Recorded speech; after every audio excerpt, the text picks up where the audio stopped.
18వ శతాబ్దంలో అమెరికాలోని మేరీల్యాండ్లో పెద్ద తుఫాను వచ్చింది.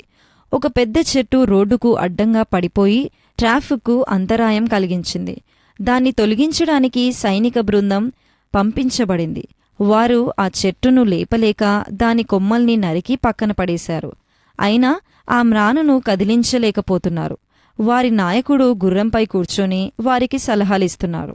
ఇంతలో ఒక తెల్ల గుర్రంపై ఒక వ్యక్తి అక్కడికి వచ్చి, మీరు ఆజ్ఞలు జారీ చేస్తున్నారు, సలహాలిస్తున్నారు, కాని వారికి సహాయం చేయవచ్చు కదా అని అడిగాడు.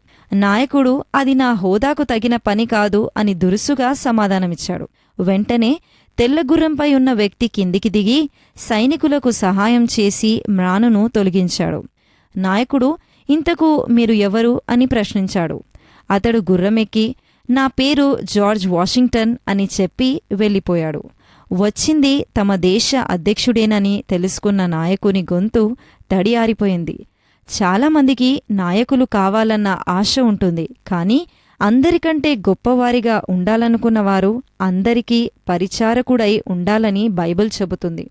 ఇతరులకు పరిచర్య చేయాలన్న పెద్ద మనసు, గొప్ప మనసు ఉంటేనే మనం గొప్ప నాయకులం కాగలం. అలాంటి నాయకులుగా మన దేశ, సమాజ ఉన్నతి కొరకు తోడ్పడదామా?